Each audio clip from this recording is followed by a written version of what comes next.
Hello guys, welcome to H2O the A to Z of chemistry. मैं हूं doctor Ritu जौहर, आपकी educator इस course general organic chemistry के लिए। एंड आई होप कि आप सब मजे से पढ़ाई कर रहे हैं और मेरे साथ इस पढ़ाई को एंजॉय कर रहे हैं। तो आज हम शुरू करेंगे lecture 2 from the course GOC part 2। तो जीओसी पार्ट 1 में क्या था? हमने वहां पे एक डिटेल्ड डिस्कशन की थी नॉमेनक्लेचर ऑफ ऑर्गेनिक कंपाउंड्स पे। 17 लेक्चर्स में हमने एक कंप्लीट डिस्कशन की, शुरू करते हुए कि ऑर्गेनिक केमिस्ट्री क्या होती है, ऑर्गेनिक कंपाउंड्स क्या होते हैं, कैसे हम उनको रिप्रेजेंट करते हैं, कैसे क्लासिफाई करते हैं, और फिर हर एक छोटी डिटेल कैसे हम कंपाउंड्स को नेम करेंगे। और वो बहुत इंपॉर्टेंट है क्योंकि पूरी ऑर्गेनिक केमिस्ट्री में अगर आपको उन कंपाउंड्स की नेमिंग ही नहीं आई तो आप आगे क्या सीख पाएंगे। तो इन केस अभी भी आपको कोई डाउट्स हो, आप लोगों ने हमारे वो लेक्चर्स नहीं देखे हैं और आपके कंसेप्ट्स बहुत अच्छे नहीं हैं, तो प्लीज आप वो लेक्चर्स को जरूर देखिए। आपके सारे कंसेप्ट छोटे से लेके बड़े तक कुछ भी आपको जो समझ में नहीं आया वो जरूर समझ में आ जाएगा। हम उसका लिंक नीचे डिस्क्रिप्शन बॉक्स में भी डाल देंगे। और इनफैक्ट ये जो प्लेलिस्ट है, एक प्लेलिस्ट है जो कि कंप्लीट जीओसी की होगी और एक जिसके अंदर हम नॉमेनक्लेचर को और आइसोमेरिज्म को अलग कर देंगे। हम इस लेक्चर में क्या पढ़ रहे हैं? हम इस लेक्चर में आइसोमेरिज्म पढ़ रहे हैं, जो कि हमने पिछले लेक्चर में पढ़ना शुरू किया था। आइसोमेरिज्म क्या होता है? ये वो फिनोमिनन है जहाँ पे हमारे पास दो या दो से ज्यादा कंपाउंड्स होंगे जिनका मॉलिक्यूलर फॉर्मूला तो सेम होगा, बट उनकी जो प्रॉपर्टीज है, फिजिकल प्रॉपर्टीज है, केमिकल प्रॉपर्टीज है, वो डिफरेंट होगी। ठीक है। फिर उसके बाद हमने पिछले लेक्चर में सीखा हम कैसे आइसोमेरिज्म को क्लासिफाई करते हैं। तो दो ब्रॉड कैटेगरीज है, एक स्ट्रक्चरल और एक स्टीरियो आइसोमेरिज्म। स्ट्रक्चरल में क्या होता है कि जो एटम्स हैं मॉलिक्यूल के अंदर, वो एक दूसरे को किस तरीके से जुड़े हुए हैं एक दूसरे के साथ, वो डिफरेंट हो जाता है। कभी कोई आपस में जुड़ जाता है, कभी कुछ और जुड़ जाता है, तो उनका अरेंजमेंट जो है मॉलिक्यूल के अंदर वो डिफरेंट है। मगर स्टीरियो आइसोमेरिज्म में क्या होता है कि मॉलिक्यूलर फॉर्मूला भी सेम रहता है, उनका अरेंजमेंट एक दूसरे के साथ एटम्स कैसे लिंक्ड है वो भी सेम रहता है। मगर क्योंकि वो मॉलिक्यूल थ्री डायमेंशनल होते हैं, इसलिए वो कैसे स्पेस में अरेंज्ड है वो डिफरेंट हो जाता है, और उसकी वजह से कंपाउंड की प्रॉपर्टीज जो है वो डिफरेंट हो जाती है। ठीक है। तो हमने पिछले लेक्चर में डिटेल्ड डिस्कशन शुरू की थी, उसके बाद स्ट्रक्चरल आइसोमेरिज्म की, जहां पे हमने दो तरह की आइसोमेरिज्म सीखी, एक चेन और एक पोजीशन। और आज हम उसको फर्दर कंटिन्यू करने वाले हैं। हम सीखने वाले हैं तीन और टाइप्स। पहली फंक्शनल आइसोमेरिज्म, दूसरी मेटामेरिज्म, और तीसरी रिंग चेन आइसोमेरिज्म। उसके बाद एक टाइप और रह जाएगी, दैट विल बी टॉटोमेरिज्म, जिसको हम आगे लेक्चर में डिस्कस करेंगे। ठीक है। तो शुरू करते हैं आज का लेक्चर। आई होप आप सब लोग तैयार हैं, कॉपी पेन आपके पास है, और आप लोग अपने नोट्स लेने को और समझने को एक ही कंसेप्ट बिल्कुल परफेक्टली अलर्ट है। पानी पूरी पी लो, कॉपी पेन अपना अच्छे से साथ में रख लो और पढ़ाई शुरू करते हैं। चलो जस्ट शुरू करें। आज का ये लेक्चर एक क्वेश्चन के साथ शुरू करते हैं। ये क्वेश्चन हमें हेल्प करेगा हमारे पिछले लेक्चर में पढ़े हुए कंसेप्ट्स को रिवाइज करने में, चेन आइसोमेरिज्म और पोजीशन आइसोमेरिज्म के कंसेप्ट्स को रिवाइज करने में। ऐसा क्यों कर रहे हैं हम? वो इसलिए क्योंकि ये जो सारे स्ट्रक्चरल आइसोमर्स हैं ये एक दूसरे के साथ रिलेटेड है। अगर आपको पिछले लेक्चर में पढ़ी हुई चीजें नहीं समझ में आएंगी तो इस लेक्चर में पढ़ना मुश्किल हो जाएगा। ये सारे के सारे जो टॉपिक्स हैं इंटर रिलेटेड है। लेक्चर नंबर 1 से शुरू करके सारे के सारे लेक्चर्स की आपको एक थरो अंडरस्टैंडिंग होनी चाहिए। ठीक है। तो क्वेश्चन क्या है हमारा पहला आज का? Draw the structural isomers of alcohols with the molecular formula C4H9OH। अब इसमें आप देख सकते हो कि हमारे पास एक C4H9 है, ये एक ब्यूटाइल रेडिकल है। ठीक है।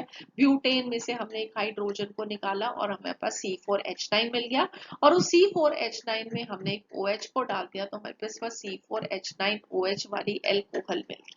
Right, I hope this is clear. तो हमने ये ब्यूटाइल रेडिकल ब्यूटेन में से कैसे बनाया था, उससे हमने कितने पॉसिबल आइसोमर्स बनते हैं, ये सब हमने पिछले लेक्चर में सीखा था। तो ब्यूटेन में हमारे पास दो आइसोमर बनते हैं, एक होता है एन ब्यूटेन, एक होता है आइसोब्यूटेन। तो हमारे पास उसके कॉरेस्पॉन्डिंगली कितने ब्यूटाइल रेडिकल बने थे? 4 ब्यूटाइल रेडिकल बने थे। कैसे बने थे? अगर हमारे पास एन ब्यूटेन हो, उसमें एक प्राइमरी हाइड्रोजन है, एक सेकेंडरी हाइड्रोजन है। प्राइमरी हाइड्रोजन निकाल के उसकी जगह OH ग्रुप लगा दिया तो पहला आइसोमर आया।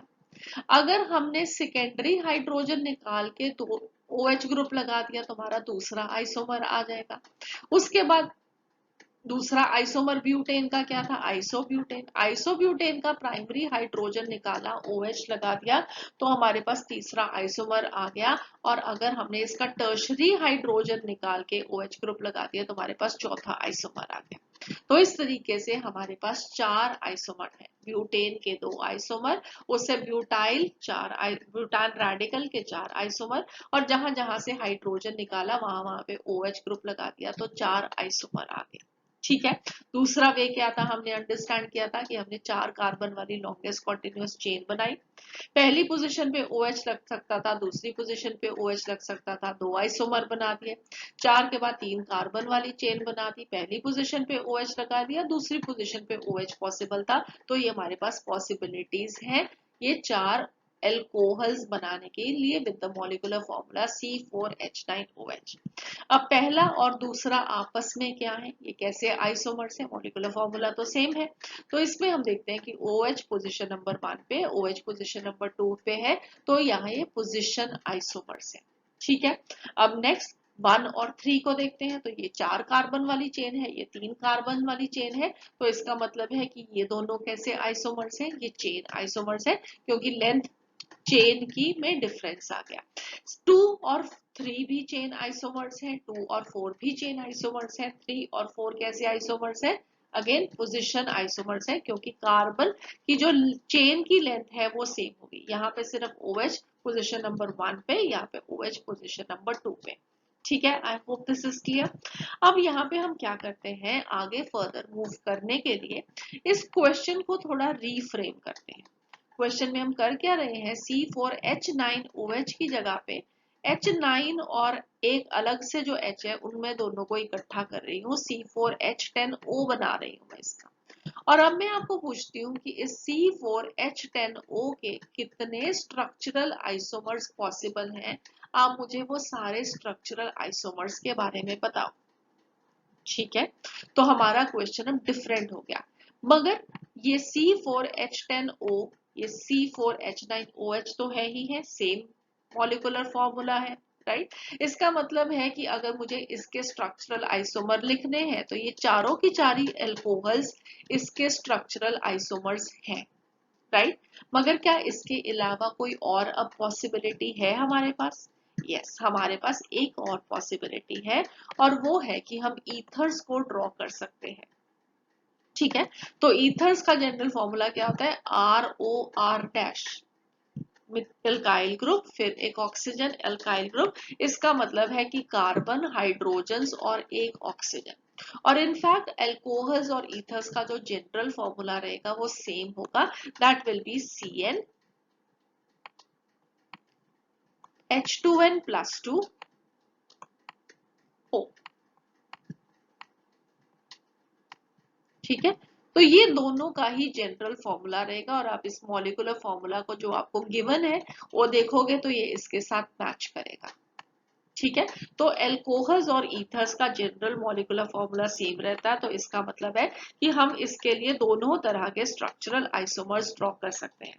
तो ईथर के लिए हम क्या कर सकते हैं, हमारे पास 4 कार्बन है, हमने 2 और 2 कार्बन ऑक्सीजन के इधर दोनों साइड्स पे लगा दिए, या एक साइड पे 1 लगा दिया, एक साइड पे 3 लगा दिए, या हमने अब ये 3 वाले की भी ब्रांचिंग कर सकते हैं, या अदर देन कि हम 3 की जगह पे एक मिथाइल ग्रुप को एज अ ब्रांच लगा देंगे, तो हमारे पास ये 3 तरह की ईथर्स बन सकती है, राइट। तो टोटल हमारे पास स्ट्रक्चरल आइसोमर्स इस कंपाउंड के कितने बनेंगे, हमारे पास 7 बनेंगे। अब अगर हम इन चारों एल्कोहल्स में से कोई भी एक एल्कोहल ले लें और ये 5, 6, 7 में से कोई भी एक ईथर ले लें, तो ये आपस में कैसे आइसोमर्स है, राइट। ये कैसी आइसोमर्स है, इसमें हम क्या देखते हैं, इसके अंदर मॉलिक्यूलर फॉर्मूला, इसका मॉलिक्यूलर फॉर्मूला, दोनों का मॉलिक्यूलर फॉर्मूला सेम है, मगर यहाँ पे जो फंक्शनल ग्रुप है वो है अल्कोहल, और यहाँ पे जो फंक्शनल ग्रुप है वो है एक ईथर। और इसका मतलब है जब फंक्शनल ग्रुप डिफरेंट हो गया तो फंक्शनल ग्रुप के ऊपर तो हम कहते हैं कि एक कंपाउंड की केमिकल प्रॉपर्टीज डिपेंडेंट होती है, इसीलिए हम उसको फंक्शनल ग्रुप कहते हैं। तो इसका मतलब इन दोनों स्ट्रक्चर्स की जो प्रॉपर्टीज होंगी केमिकल प्रॉपर्टीज, फिजिकल प्रॉपर्टीज बिल्कुल डिफरेंट हो जाएंगी। तो यही तो हमारा आइसोमेरिज्म का फॉर्मूला की डेफिनेशन है, right. Molecular formula same but different chemical and physical properties. So यहाँ पे क्योंकि फंक्शनल ग्रुप डिफरेंट हुआ तो जो आइसोमेरिज्म होगी उसको हम बोलेंगे फंक्शनल आइसोमेरिज्म। ठीक है। अब ये 5, 6, 7 आपस में क्या है ये भी हमें आगे फर्दर डिस्कस करना है, बट वो थोड़ी देर बाद में करेंगे। पहले हम फंक्शनल आइसोमेरिज्म को डिटेल में अंडरस्टैंड करते हैं। तो फंक्शनल आइसोमेरिज्म की डेफिनेशन क्या है? Same molecular formula representing two और more compounds which differ in the nature of the functional group. Molecular formula same, दो या दो से ज्यादा कंपाउंड्स हो सकते हैं मगर उनमें डिफरेंस किसका होगा? फंक्शनल ग्रुप का डिफरेंस होगा। ठीक है। चेन आइसोमेरिज्म में हमने देखा था कि फंक्शनल ग्रुप सेम था। पोजीशन आइसोमेरिज्म में भी हमने देखा कि फंक्शनल ग्रुप सेम है, मगर अब यहाँ पे क्या है? फंक्शनल ग्रुप डिफरेंट हो गया, राइट। तो अभी हमने जैसे एग्जांपल देखा था एल्कोहल का और ईथर का, तो वो कैसे कंपाउंड्स होंगे?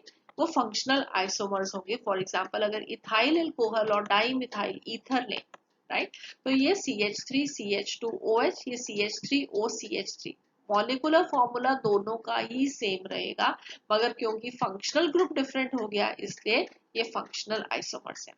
और ऐसे बहुत सारे कंपाउंड्स हैं जिनके अंदर मॉलिक्यूलर फॉर्मूला सेम रहते हुए फंक्शनल ग्रुप डिफरेंट हो जाएगा और वो फंक्शनल आइसोमर्स होंगे। तो वो हम अब जल्दी से सीखते हैं कि कौन कौन से पॉसिबिलिटीज है हमारे पास। तो सबसे पहले एल्डिहाइड्स और कीटोन्स।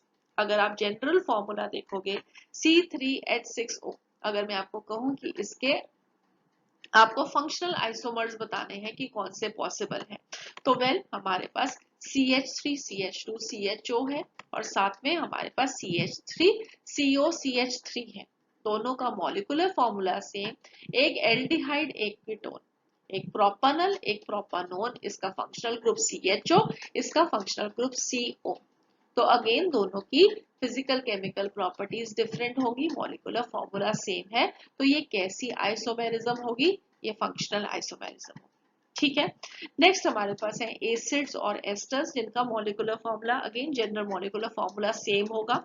तो जैसे कि हमारे पास C3H6O2 है, तो आप देख सकते हो यहाँ पे दो ऑक्सीजन है, दो ऑक्सीजन एसिड में भी दो होते हैं, एस्टर में भी दो होते हैं, राइट। तो अगर हमें C3H6O2 लिखना हो तो CH3 CH2COOH और दूसरे में CH3COOCH3।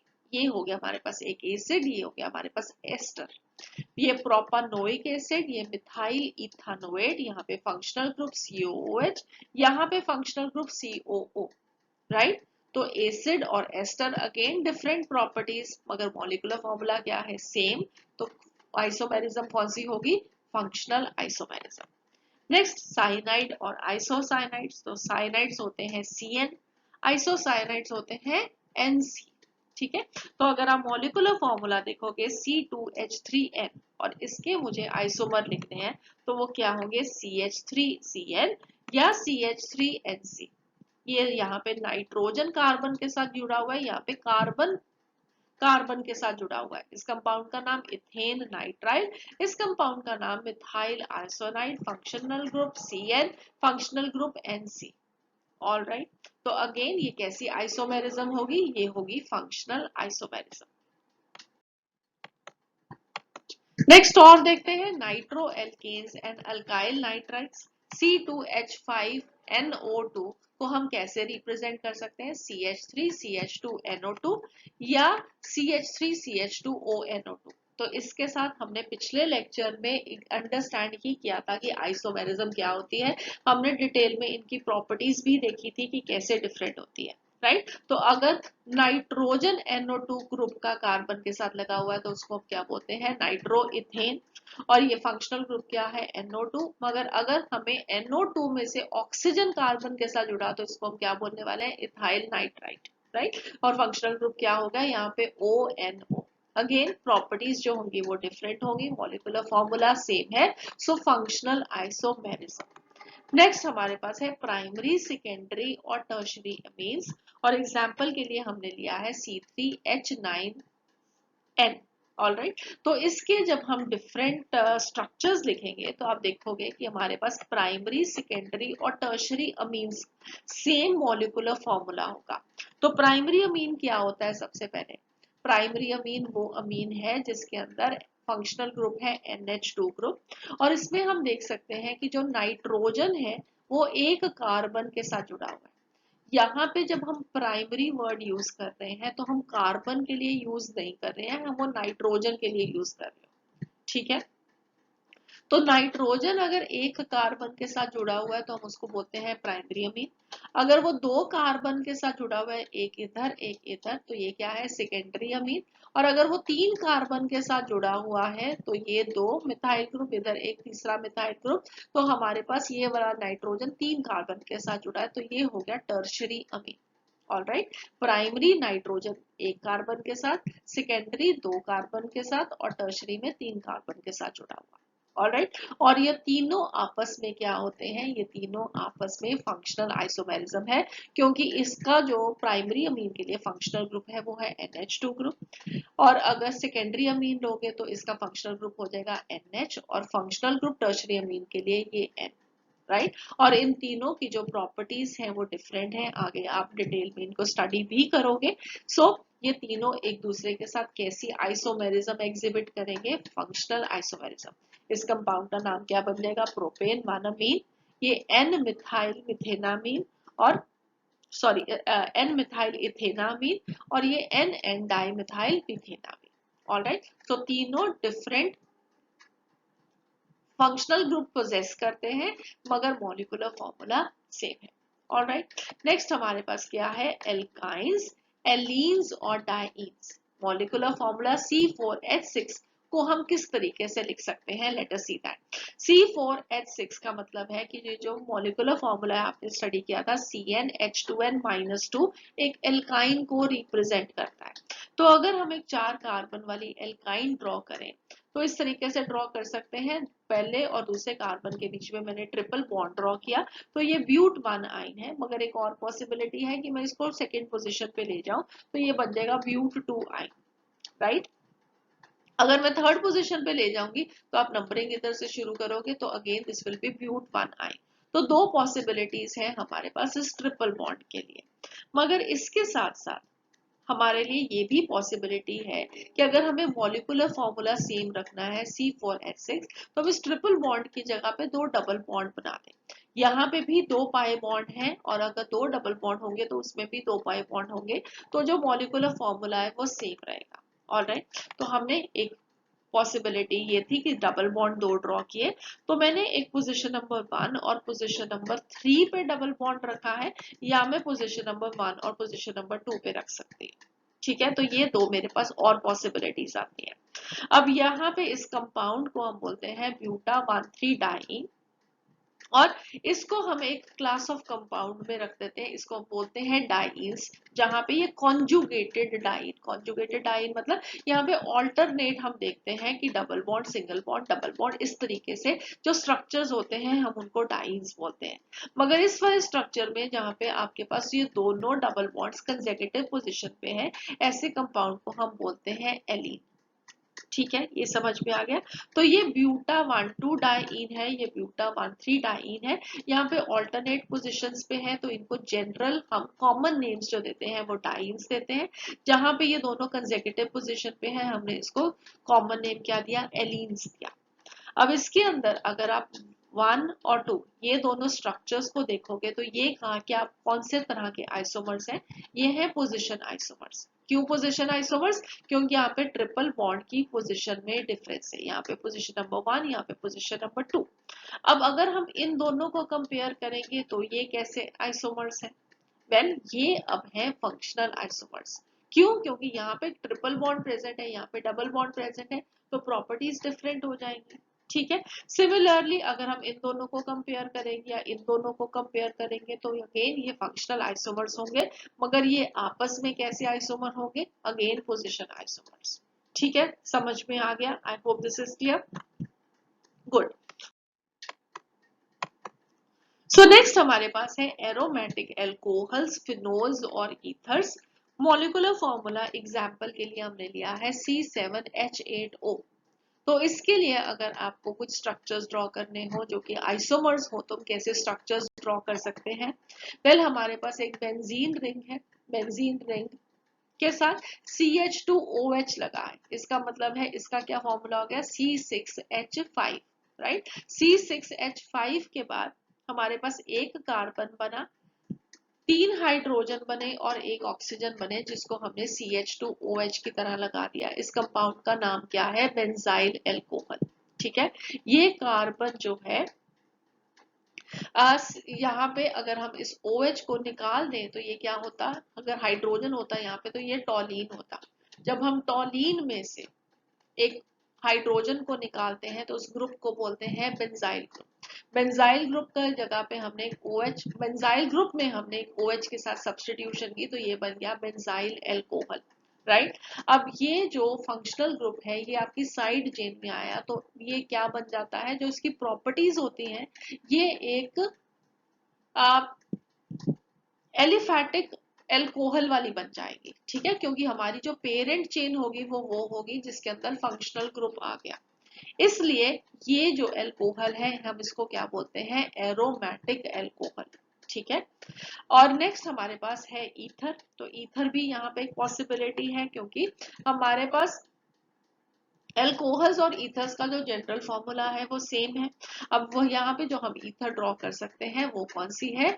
Methyl phenyl ether. ठीक है, सो मिथाइल फिनाइल ईथर, जिसका कॉमन नेम क्या है जो कि हम बेस नेम यूज करते हैं एरोमेटिक कंपाउंड्स के लिए? ये है एरिसोल।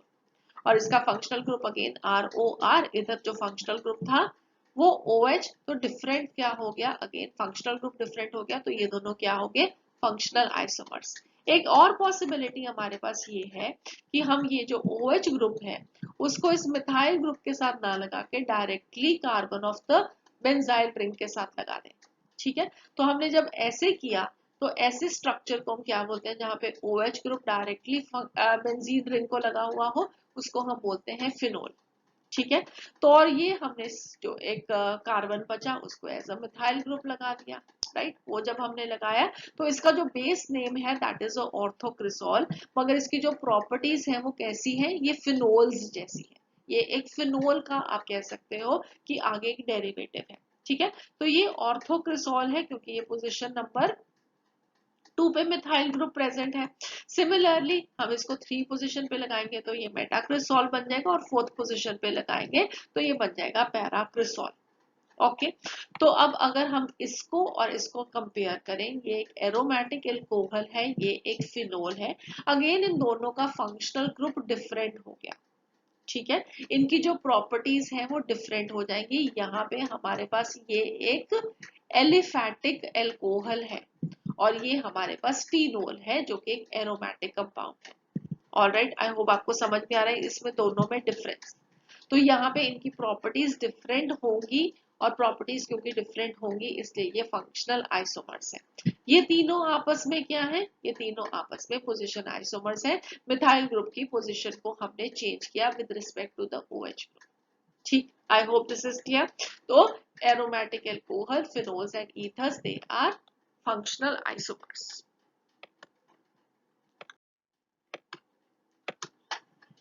तो नेक्स्ट अब हमारे पास क्वेश्चन अगेन वापस आ गया C4H10O के स्ट्रक्चरल आइसोमर्स ड्रॉ करने हैं। ठीक है, तो ये हमने ऑलरेडी क्या किया था? अभी स्टार्ट इससे किया था। तो उसमें हमने देखा था कि दो तरह की पॉसिबिलिटीज है। General molecular formula CnH2n plus 2O आ गया अब आपके सामने, और एल्कोहल्स बनेंगी C4H9OH वाली और ईथर्स बनेंगी ROR- सो दैट कि आपके पास कार्बन का जो नंबर है वो 4 रहे। ठीक है, अब इसमें हमने अभी क्या डिस्कस किया था? क्यों कौन कौन सी आइसोमेरिज्म प्रेजेंट है?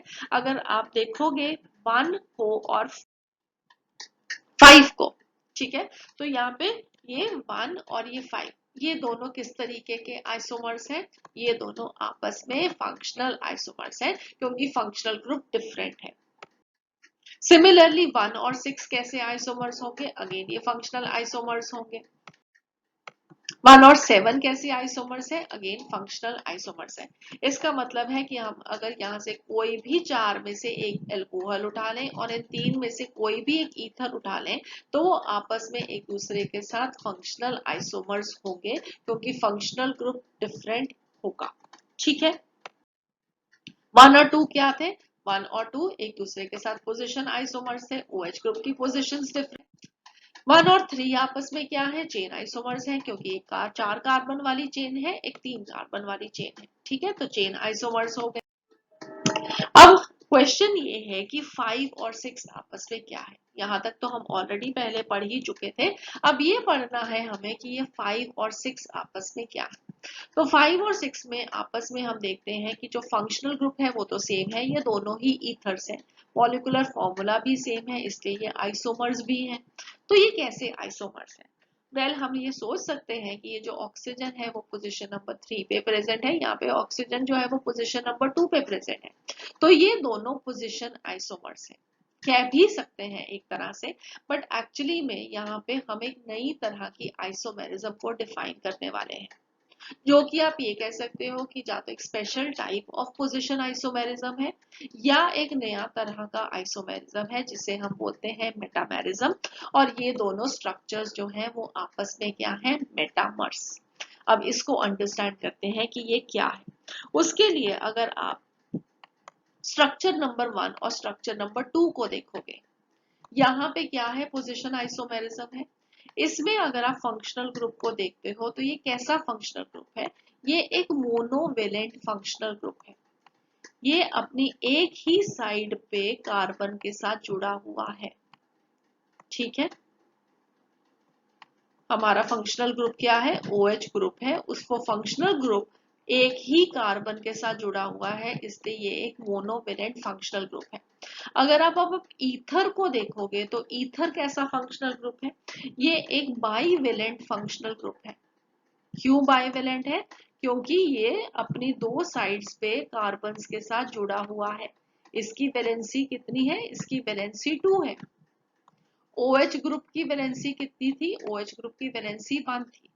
ठीक है, राइट। तो आपने इस ऑक्सीजन को ये नहीं कहना कि जो ऑक्सीजन है उसकी 2 वैलेंसी है, एक साइड पे कार्बन के साथ जुड़ा है, एक साइड पे हाइड्रोजन के साथ जुड़ा है। हम इस फंक्शनल ग्रुप की बात करें कि ये जो फंक्शनल ग्रुप है उसकी जो वैलेंसी है वो क्या है? OH इस की वैलेंसी 1 है, वो कार्बन एक ही कार्बन के साथ जुड़ा हुआ है, जबकि यहाँ पे ये जो ऑक्सीजन है ईथर का, तो हमारा ये फंक्शनल ग्रुप बाईवेलेंट है। राइट, तो जब हमारे पास एक बाईवेलेंट फंक्शनल ग्रुप हो या इनफैक्ट हमारे पास एक पॉलीवेलेंट फंक्शनल ग्रुप हो जहां पे वैलेंसी एक नहीं है, एक से ज्यादा है, तो अगर हमारे पास एक पॉलीवेलेंट फंक्शनल ग्रुप हो तो उसके अंदर अगर जो हम आइसोमेरिज्म देखेंगे उसको हम क्या बोलेंगे? मेटामेरिज्म। उसके अंदर डिफरेंस अब हम क्या बोलेंगे कि ये एक पॉलीवेलेंट फंक्शनल ग्रुप है, इसके दोनों साइड्स पे जो हमारे पास अल्काइल ग्रुप्स हैं वो डिफरेंट है। तो 5 में हमारे पास क्या है? ऑक्सीजन के आसपास 2 कार्बन है दोनों साइड पे। ठीक है, तो this is 2 and this is 2। मगर अगर आप 6 देखोगे तो उसमें एक, फिर एक ऑक्सीजन और दूसरी साइड पे 3 कार्बन। तो हमारे पास डिफरेंस आ गया दोनों साइड्स पे अल्काइल ग्रुप्स का। ठीक है, तो ऐसी आइसोमेरिज्म को हम क्या बोलते हैं? हम उसको बोलते हैं मेटामेरिज्म। ठीक है, इसको जरा एक बार जस्ट क्लीन करते। सो आई होप आपको अंडरस्टैंड करने में समझ आ रहा है कि ये एक तरह की पोजीशन आइसोमेरिज्म ही है, मगर ये एक स्पेशल आइसोमेरिज्म है जहां पे भी हम एक पॉलीवेलेंट फंक्शनल ग्रुप को देखेंगे। ठीक है, तो अगर आप 5 और 7 को भी देखोगे तो 5 और 7 में भी क्या है? 5 और 7 में भी इधर 2 कार्बन, इधर 2 कार्बन, यहाँ पे 3 कार्बन, या आप ये कह सकते हो कि 2 कार्बन मगर एक ब्रांच के साथ, और इस साइड पे एक कार्बन। तो nature of the alkyl groups again oxygen के आसपास डिफरेंट है। तो ये कैसे स्ट्रक्चर्स हो जाएंगे? ये दोनों हो जाएंगे मेटामर्स।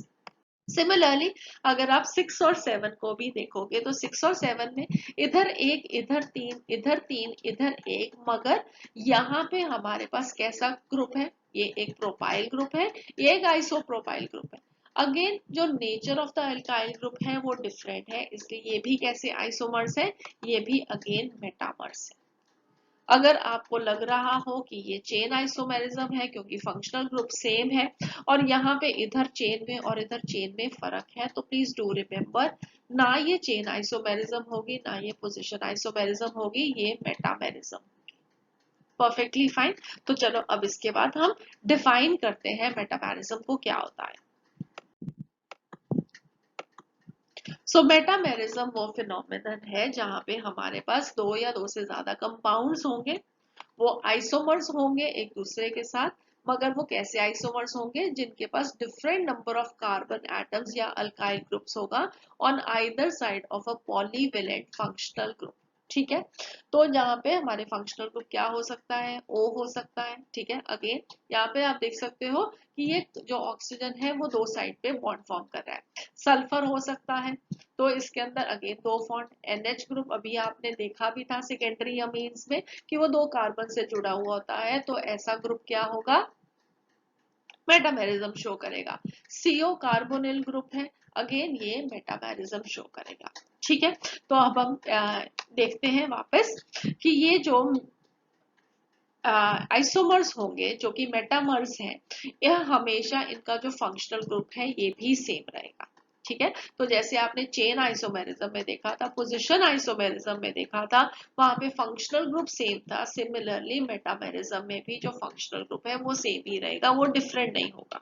तो ये फंक्शनल आइसोमेरिज्म नहीं है, ये क्या है, एक special type of position isomerism, जहां पे हमारा जो फंक्शनल ग्रुप है वो एक पॉलीवेलेंट फंक्शनल ग्रुप है।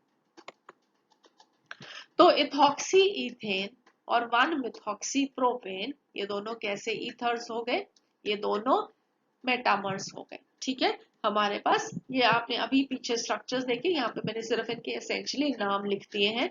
ये है इथॉक्सी इथेन, इथॉक्सी इथेन, और यहाँ पे हमारे पास क्या है कि हमारे पास एक मिथॉक्सी ग्रुप है जो कि प्रोपेन की पोजीशन नंबर 1 पे अटैच्ड है। सो ये कार्बन नंबर 1, ये कार्बन नंबर 2, ये कार्बन नंबर 3, कार्बन नंबर 1 पे एक मिथॉक्सी ग्रुप रखा हुआ है, तो 1 मिथॉक्सी प्रोपेन, कॉमन नेम क्या हो जाएगा, methyl and propyl ether. Similarly अगर हम अब प्रोपेन हमने लिया, प्रोपेन में कार्बन नंबर 1, कार्बन नंबर 2 और कार्बन नंबर 3 नीचे चला गया और पोजीशन नंबर 2 पे हमारे पास एक मिथॉक्सी ग्रुप आया, तो ये बन गया 2 methoxy propane, isopropyl methyl ether. ठीक है, आई होप दिस इज क्लियर। तो ये तीनों स्ट्रक्चर्स आपस में क्या है, मेटामर्स है। सिमिलरली अब आप ये एग्जांपल देखो, CH3 CH2 NH C2H5, right, और साथ ही में ये वाला structure CH3 NH CH3 CN। तो यहाँ पे दो इथाइल ग्रुप्स लगे हुए हैं NH ग्रुप के आसपास, और यहाँ पे एक मिथाइल और एक प्रोपाइल, तो ये दोनों कैसे आइसोमर्स हो गए, ये दोनों मेटामर्स हो गए। ठीक है, आई होप बहुत अच्छे से समझ में आ गया मेटामेरिज्म क्या होती है। तो अगर अब आपको प्रायोरिटी ऑर्डर लिखना हो, आपने पिछले लेक्चर में देखा था कि अगर आपको कंफ्यूजन हो जाए कि दो कंपाउंड्स जो हैं वो चेन आइसोमर्स होंगे या पोजीशन आइसोमर्स होंगे, तो हमने कहा था कि आपको चेन आइसोमेरिज्म को प्रायोरिटी देनी है। अगर कार्बन की लेंथ में डिफरेंट है तो वो हमेशा चेन आइसोमर्स होंगे, वो पोजीशन आइसोमर्स नहीं होंगे। मगर यहाँ पे अभी हमें कंफ्यूजन हुई थी कि क्या अब ये कैसे स्ट्रक्चर्स है। ठीक है, पहले तो ये पोजीशन आइसोमर्स है, ये पोजीशन आइसोमर्स नहीं है, ये मेटामर्स है। तो मेटामर की प्रायोरिटी हमेशा चेन और पोजीशन से ज्यादा होगी। ठीक है, तो ये दो स्ट्रक्चर्स जहां पे आप देखते हो कि फंक्शनल ग्रुप की पोजीशन डिफरेंट है, मगर क्योंकि ये एक पॉलीवेलेंट फंक्शनल ग्रुप है, इसको आप मेटामेरिज्म कहते हो, इसको आप पोजीशन आइसोमेरिज्म नहीं कहोगे, इसकी प्रायोरिटी पीछे चलेगी। ठीक है, हमने इसको बाद में सोचना है, राइट। और यहाँ पे भी आप देख रहे हो कि यहाँ पे चेन का पोजीशन में डिफरेंस है, मगर चेन की प्रायोरिटी भी बाद में है। पहले क्या है, पॉलीवेलेंट फंक्शनल ग्रुप प्रेजेंट था, तो ये चेन आइसोमर्स नहीं होंगे, ये मेटामर्स होंगे, राइट। और अगर हमारे पास कुछ ऐसा कंफ्यूजन हो कि ये फंक्शनल ग्रुप है और मेटामेरिज्म है, ये कैसा कुछ होगा, तो हमेशा फंक्शनल ग्रुप की प्रायोरिटी इन चारों में से सबसे ज्यादा, राइट। तो I hope this is clear. So अब हम एक और एग्जाम्पल देखते हैं C4H11N। इसके हमें क्या ड्रॉ करते हैं, अगेन स्ट्रक्चरल आइसोमर्स। ठीक है, तो सबसे पहले हम ड्रॉ कर सकते हैं यहाँ पे प्राइमरी अमीन्स RNH2 जिनका जनरल फॉर्मूला होता है। तो C4H11N में से हमारे पास क्या निकल जाएगा, NH2 अगर निकल जाएगा तो हमारे पास ये क्या बनेगा, C4H9NH2। ठीक है, तो अगेन आप देख सकते हो कि हमारे पास क्या आ गया, ये एक ब्यूटाइल रेडिकल आ गया। ब्यूटाइल रेडिकल ब्यूटेन से बना था, एक हाइड्रोजन निकाला, उसकी जगह NH2 ग्रुप लगा दिया। तो अगेन यहाँ पे हमारे पास प्राइमरी अमीन कितनी बन जाएंगी, 4 ही बनेगी। ठीक है, तो आपने ये अल्काइल ग्रुप के साथ भी देख लिया, आपने OH ग्रुप के साथ भी देख लिया, आपने NH2 के साथ भी देख लिया कि हमारे पास 4 ही पॉसिबल स्ट्रक्चरल आइसोमर्स बनेंगे। ठीक है, ये आपके पास N ब्यूटाइल बन गया, ये आपके पास सेक ब्यूटाइल बन गया, ये आइसो ब्यूटाइल बन गया और ये टर्ट ब्यूटाइल बन गया। ये सब कैसी हैं, ये सब प्राइमरी अमीन्स हैं जहां पे नाइट्रोजन किसके साथ अटैच्ड है, सिर्फ एक ही कार्बन के साथ अटैच्ड है। अब नेक्स्ट पॉसिबिलिटी क्या है, हम एक ऐसी अमीन ड्रॉ करें जहां पे उसके आसपास 2 कार्बन अटैच्ड हो, तो सेकेंडरी अमीन्स बन जाएंगी। तो सेकेंडरी अमीन बिल्कुल जैसे आपने ईथर्स ड्रॉ की थी, तो 2 कार्बन 2 कार्बन 3 कार्बन 1 कार्बन, यहाँ पे 3 कार्बन वाली हमने क्या बना दिया, आइसो प्रोपाइल ग्रुप बना दिया। तो जैसे 3 ईथर बने थे वैसे ही हमारे पास यहाँ पे 3 सेकेंडरी अमीन्स बन गए। नेक्स्ट पॉसिबिलिटी है, हम एक टर्शरी अमीन ड्रॉ कर सकते हैं। अब हमने टर्शरी अमीन ड्रॉ करेंगे तो हमारे पास 3 साइड पे कार्बन होंगे, तो हमारे पास यहाँ पे सिर्फ एक ही पॉसिबिलिटी लगेगी, एक साइड पे मिथाइल, एक साइड पे मिथाइल और दूसरी साइड पे जो 2 बच गए वो इथाइल। राइट, तो इस तरीके से हमारे पास कितने स्ट्रक्चर्स बने, 8 पॉसिबल स्ट्रक्चर्स बने। अब इसमें अगर हम 1, 5 और 8 को देखते हैं तो ये कैसे आइसोमर होंगे, जल्दी से बताएंगे आप लोग कि कैसे आइसोमर्स है। ये आपस में सब क्या है, फंक्शनल आइसोमर्स। ठीक है, आई होप दिस इज क्लियर, अब अच्छे से समझ में आ रहा है।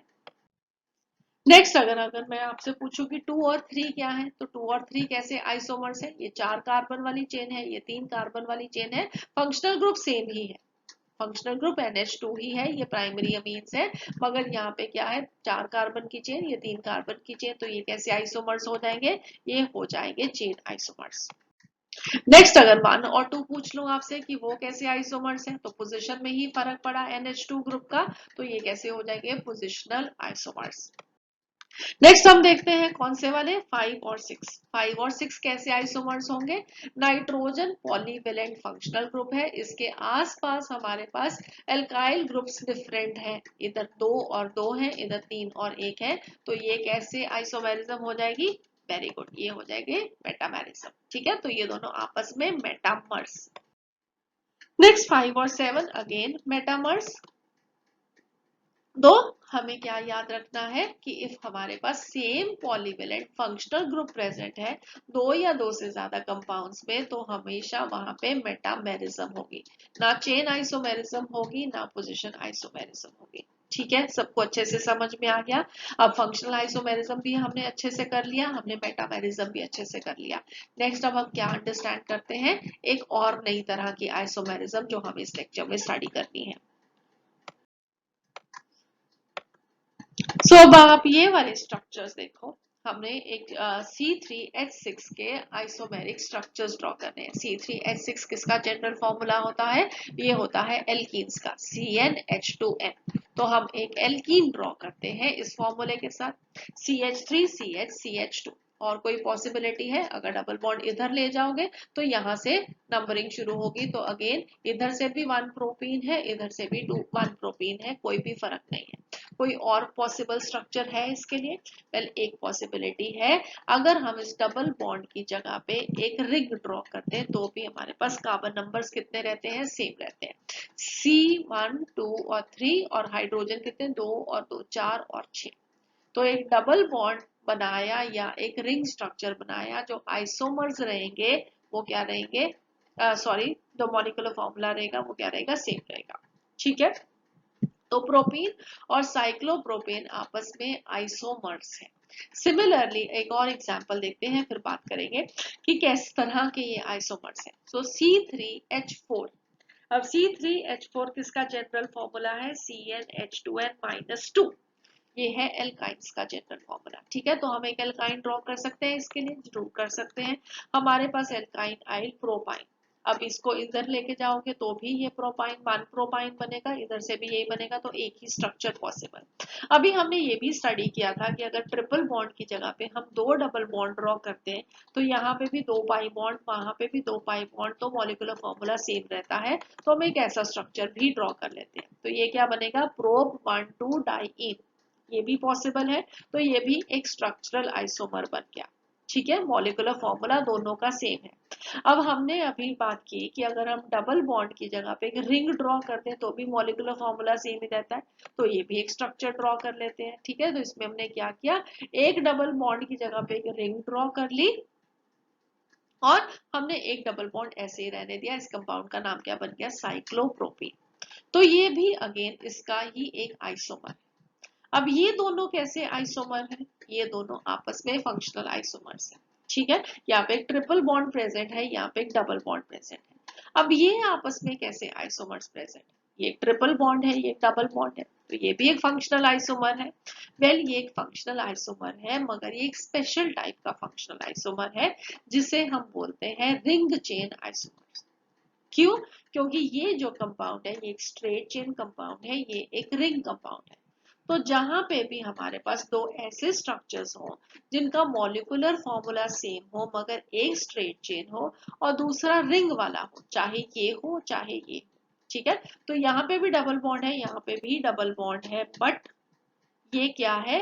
ये दोनों आपस में रिंग चेन आइसोमर्स है, राइट। और जहां पे भी आपके पास रिंग चेन आइसोमेरिज्म होगी वो एक्चुअली में एक टाइप ऑफ फंक्शनल आइसोमर्स है। Ring chain isomers they will always be functional isomers, मगर special type of functional isomers जहां पे स्ट्रेट चेन और रिंग चेन स्ट्रक्चर्स होंगे। ठीक है, तो रिंग चेन आइसोमेरिज्म को डिफाइन करते हैं। रिंग चेन आइसोमेरिज्म वो आइसोमेरिज्म है जहां पे कंपाउंड्स होंगे जिनका मॉलिक्यूलर फॉर्मूला सेम है मगर वो डिफर कर रहे हैं in the mode of linking of the carbon atoms. ये आइसोमर्स के पास या तो ओपन चेन होगी या क्लोज चेन स्ट्रक्चर्स होंगे। ठीक है, बहुत अच्छे से समझ में आ गया। साथ ही में वेरी इंपॉर्टेंटली याद रखोगे कि ring chain isomers they will always be functional isomers, special type of functional isomers. जैसे अभी हमने किया कि पोजीशन आइसोमर्स की स्पेशल टाइप है मेटामेरिज्म, जहाँ पे पॉलीवेलेंट फंक्शनल ग्रुप होगा और डिफरेंस होगा सिर्फ अल्काइल ग्रुप्स के नेचर में। तो ये भी एक तरह की फंक्शनल आइसोमेरिज्म है, जो कि एक स्पेशल आइसोमेरिज्म है जहाँ पे आपके पास रिंग चेन और ओपन चेन स्ट्रक्चर्स होंगे। ठीक है, रिंग चेन आइसोमेरिज्म। सो प्रायोरिटी ऑर्डर अब हमारे पास क्या हो जाएगा? रिंग चेन सबसे ज्यादा इंपॉर्टेंट हमारे लिए, फिर फंक्शनल, फिर मेटामेरिज्म, फिर चेन और पोजीशन। तो जहां पे भी आपको कंफ्यूजन लगे, अब यहाँ पे आपको यही कंफ्यूजन लग रही है कि ये एक ट्रिपल बॉन्ड है ये एक डबल बॉन्ड है तो हम इसको फंक्शनल आइसोमेरिज्म बोलेंगे, नहीं, आप इसको क्या बोलोगे? आप इसको बोलोगे रिंग चेन आइसोमेरिज्म। क्यों? क्योंकि ये एक स्ट्रेट चेन स्ट्रक्चर है और ये एक रिंग चेन स्ट्रक्चर है। तो इस तरीके से हमने इसका एक प्रायोरिटी सेट कर दिया कि जहां पे भी हमें कंफ्यूजन लगे तो हम पहले ये सोच लेंगे कि हमारे पास प्रायोरिटी में क्या है, हमने उसको वो वाली आइसोमेरिज्म बोल देना है। ठीक है, यहाँ पे हमें कंफ्यूजन लग रही थी कि ये एक फंक्शनल आइसोमेरिज्म है मगर फंक्शनल से ऊपर तो हमें देखना है कि स्ट्रेट चेन है और रिंग चेन स्ट्रक्चर है, तो नहीं नहीं, हमने इसको क्या बोलना है? Ring chain isomers. ठीक है, आई होप आपको ये अच्छे से समझ में आ रहा है कि ये प्रायोरिटी ऑर्डर हमने किस लिए लिखा है। हमने अपनी कंफ्यूजन को क्रिएट कर दूर करने के लिए लिखा है, सॉरी, क्रिएट करने के लिए नहीं, दूर करने के लिए लिखा है कि जहां पे भी हमें कुछ भी लगे कि गड़बड़ है, राइट। अब हमें इसमें भी लग सकता है कि यहाँ पे हम क्या सोच रहे हैं कि ये कैसे आइसोमर्स होंगे, ये भी डबल बॉन्ड है ये भी डबल बॉन्ड है, और अब ये कैसे आइसोमर्स है, हमें नहीं समझ में आ रहा है ये कैसे आइसोमर्स है। ये एक स्ट्रेट चेन स्ट्रक्चर है, ये एक साइक्लिक स्ट्रक्चर है, इसको हमने क्या बोलना है? Ring chain isomerism. ठीक है, परफेक्टली क्लियर। सो नेक्स्ट अब हमारे पास एक क्वेश्चन है। क्वेश्चन क्या है? We have to draw the structural isomers for C4H6। C4H6 general formula बन गया CnH2n-2। तो मेरे दिमाग में क्या आया सबसे पहले? एल्काइन। ठीक है, तो जनरल फॉर्मूला ये अल्काइन का होता है। अब अल्काइन का होता है तो अल्काइन ड्रॉ कर लेते हैं। 4 कार्बन हमारे पास हैं, तो 4 कार्बन वाला हमने पहले एक कॉन्टिन्यूस चेन बनाई, उसमें हमने ट्रिपल बॉन्ड को पोजीशन नंबर 1 पे रख दिया। इसको पोजीशन नंबर 2 पे भी रख सकते हैं, राइट। तो ये दो स्ट्रक्चर्स बन गए, ब्यूट 1 आइन एंड ब्यूट 2 आइन, दो पॉसिबिलिटीज। अभी हमने स्टडी किया कि ट्रिपल बॉन्ड की जगह पे हम 2 डबल बॉन्ड ड्रॉ कर सकते हैं, तो 2 डबल बॉन्ड ड्रॉ कर देते हैं। ठीक है, पोजीशन नंबर 1 पे ड्रॉ किया, पोजीशन नंबर 2 पे ड्रॉ किया।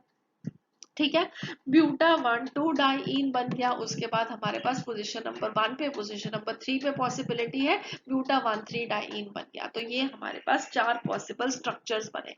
अब कुछ और पॉसिबिलिटी है। अभी हमने स्टडी किया कि डबल बॉन्ड की जगह पे हम रिंग भी ड्रॉ कर सकते हैं। ठीक है, और क्योंकि 2 डबल बॉन्ड है तो 2 रिंग भी ड्रॉ कर सकते हैं। तो पहले 2 रिंग से ही शुरू करते हैं। ये हमारे पास कैसा स्ट्रक्चर बन गया? एक बाईसाइक्लिक कंपाउंड बन गया, राइट। उसके बाद अब एक बाईसाइक्लिक कंपाउंड के बाद हम क्या ड्रॉ कर सकते हैं? वेल, हम ड्रॉ कर सकते हैं कि हम एक रिंग ड्रॉ कर लें और एक डबल बॉन्ड ड्रॉ कर लें, राइट। अगर इस कंपाउंड का नाम लिखना है तो इस कंपाउंड का नाम कैसे लिखेंगे? ये हमारे पास ब्रिज हेड होगा, ब्रिज हेड।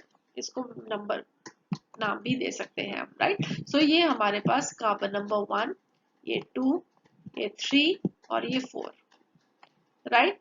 तो ये हमारे पास क्या है? बाईसाइक्लो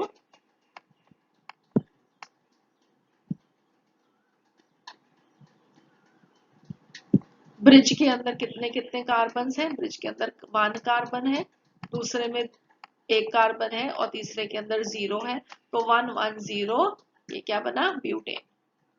ठीक है, तो ये क्या है? बाईसाइक्लोब्यूटेन, जिसके अंदर ब्रिज के अंदर 1 कार्बन और 0 कार्बन, राइट। तो ये हमारे पास आ जाएगा बाईसाइक्लोब्यूटेन। नॉमेनक्लेचर हम ऑलरेडी स्टडी कर चुके हैं।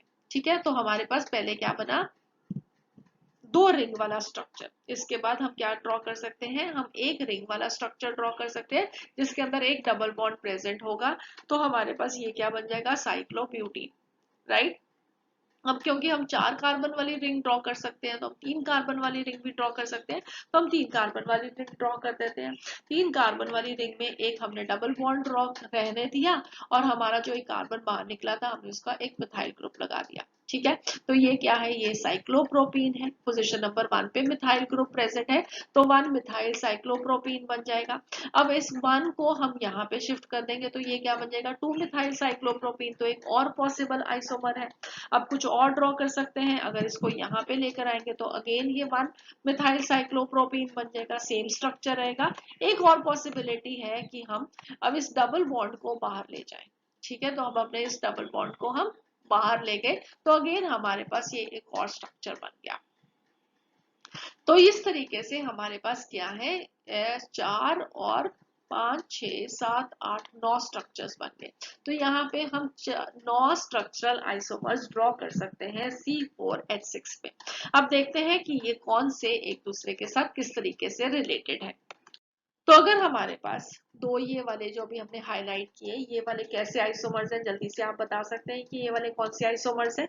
दोनों के अंदर ही डबल बॉन्ड्स प्रेजेंट है, उनकी पोजीशन डिफरेंट है, तो ये हो गए पोजिशनल आइसोमर्स। ठीक है, परफेक्ट।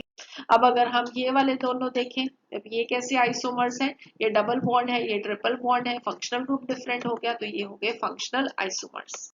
नेक्स्ट हम क्या देखते हैं कि ये वाला ट्रिपल बॉन्ड है, डबल बॉन्ड है, अगेन ये कैसे हो जाएंगे? Functional isomers. अब ये दोनों स्ट्रक्चर्स कैसे हैं? ये दोनों ही प्रोपीन साइक्लोप्रोपीन थे। इसमें मिथाइल ग्रुप पोजीशन नंबर 1 पे प्रेजेंट है, पोजीशन नंबर 2 पे प्रेजेंट है। तो ये कैसे स्ट्रक्चर्स हो गए? ये कैसे स्ट्रक्चर्स हैं? ये अगेन पोजिशनल आइसोमर्स हैं, राइट। नेक्स्ट हम क्या देखते हैं कि ये स्ट्रक्चर और ये स्ट्रक्चर, ये दोनों आपस में कैसे स्ट्रक्चर्स हैं? ये अगेन दोनों एक दूसरे के साथ पोजिशनल आइसोमर्स। ठीक है, सिर्फ डबल बॉन्ड की पोजीशन का फर्क है। नेक्स्ट अब हमारे पास ये वाला और ये वाला, इसमें 3 कार्बन वाला रिंग है, इसमें 4 कार्बन वाला रिंग है। तो ये दोनों कैसे आइसोमर्स हो गए, चेन आइसोमर्स हो गए।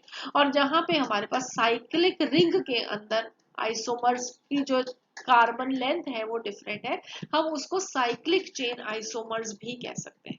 ठीक है, चेन आइसोमर्स भी कह सकते हैं या साइक्लिक चेन आइसोमर्स भी कह सकते हैं। सो ये दोनों कैसे आइसोमर्स हैं, ये दोनों चेन आइसोमर्स हैं या साइक्लिक चेन आइसोमर्स हैं। नेक्स्ट ये दोनों कैसे हैं, अगेन ये दोनों साइक्लिक चेन आइसोमर्स हैं, एक 4 कार्बन का रिंग, एक 3 कार्बन का रिंग। अब ये दोनों आपस में कैसे हैं, एक स्ट्रेट चेन स्ट्रक्चर है, ये एक रिंग चेन स्ट्रक्चर है, तो ये हो जाएंगे रिंग चेन आइसोमर्स। ठीक है, तो सारा कंसेप्ट अब अच्छे से समझ में आ रहा है। ये दोनों कैसे हो जाएंगे, again ring chain isomers. Again आप ये देख सकते हो ये दोनों कैसे आइसोमर्स हैं, अगेन एक स्ट्रेट चेन स्ट्रक्चर और रिंग चेन स्ट्रक्चर, तो ये दोनों भी क्या होंगे, रिंग चेन आइसोमर्स। और ये दोनों स्ट्रक्चर्स कैसे हैं, अगेन रिंग चेन आइसोमर्स। तो कोई भी एक स्ट्रेट चेन स्ट्रक्चर ले लोगे और कोई भी इनमें से एक रिंग चेन स्ट्रक्चर ले लोगे तो वो दोनों आइसोमर कैसे बनेंगे, ring chain isomers. I hope आप लोगों को अब सबको अच्छे से समझ में आ गया। तीनों तरह के आइसोमेरिज्म जो हमने आज सीखी, फंक्शनल, मेटामेरिज्म और रिंग चेन आइसोमेरिज्म, और दो हम पहले सीख चुके हैं, पोजिशन आइसोमेरिज्म और चेन आइसोमेरिज्म। तो 5 तरह के स्ट्रक्चरल आइसोमर्स को हम अब अच्छे से डिस्कस कर चुके हैं, राइट। हमारे पास सिर्फ एक ही रह गया है एंड दैट इज टॉटोमेरिज्म। तो इसके साथ हमारा ये वाला लेक्चर फिनिश हुआ। इन केस आपको कुछ भी नहीं समझ में आया हुआ हो या आप अब जब अपने क्वेश्चन सॉल्व करोगे और आपको कोई डिफिकल्टी आए तो आप हमें मेल कर सकते हैं at h2ochemistry@gmail.com पे, या आप उसको कमेंट सेक्शन में भी डाल के पोस्ट कर सकते हैं। मेल आईडी हमने इसलिए दिया सो दैट कई बार आपके क्वेश्चंस ऐसे होते हैं जिसको आप कमेंट सेक्शन में डाल के पोस्ट नहीं कर सकते, स्पेशली स्ट्रक्चर्स हैं तो उसको आप कैसे कमेंट सेक्शन में लिख के पोस्ट करेंगे। तो बेटर ऑप्शन है कि हमने आपको ईमेल आईडी अपनी दे दी है, आप अपनी पिक्चर्स को अपलोड कर सकते हैं और अपने कंसेप्ट्स को क्लैरिफाई कर सकते हैं। ठीक है, अब नेक्स्ट लेक्चर में हम क्या डिस्कस करने वाले हैं, हम एक बहुत इंपॉर्टेंट टॉपिक डिस्कस करने वाले हैं, that is double bond equivalent. Actually में हमें तो टॉटोमेरिज्म करना था क्योंकि एक तरह का स्ट्रक्चरल आइसोमेरिज्म अभी पढ़ा है, बट उससे पहले हम ये एक चीज सीख रहे हैं that is double bond equivalent. क्यों सीख रहे हैं, वो इसलिए है क्योंकि जो हम different types of isomers draw करते हैं, ये कंसेप्ट आपको वो ड्रॉ करने में बहुत हेल्प करने वाला है। ठीक है, तो जब मैं आपको बताती हूँ कि ये एक मॉलिक्यूलर फॉर्मूला है, इसका ये स्ट्रक्चर बन जाएगा, ये स्ट्रक्चर बन जाएगा, ये स्ट्रक्चर बन जाएगा, तो आप कहते हैं ठीक है। मगर जब मैं आपको क्वेश्चन पूछूंगी कि आप ये वाला मॉलिक्यूलर फॉर्मूला, इसके स्ट्रक्चर्स ड्रॉ करोगे, तो क्या आप भी सब कुछ वो सोच पाओगे कि क्या बनाना है। तो वेल ये ऐसा कंसेप्ट है जो कि उसमें आपको हेल्प करने वाला है। So please be with me for the next lecture. In fact, isomerism का एक भी लेक्चर मिस नहीं कीजिएगा, उसके बिना आपको अगला लेक्चर समझ में ही नहीं आएगा। ठीक है, तो लेक्चर 3 डबल बॉन्ड इक्विवेलेंट होगा और लेक्चर 4 टॉटोमेरिज्म होगा। So see you again. Have a nice day. अभी तक अभी चैनल को सब्सक्राइब नहीं किया तो प्लीज डू दैट, और साथ ही में बेल आइकन पे भी क्लिक कर दीजिए कि नोटिफिकेशन मिलता रहे जब भी हम आपके लिए नया लेक्चर पोस्ट करें। So see you again. Have a nice day. God bless you बच्चा लोग।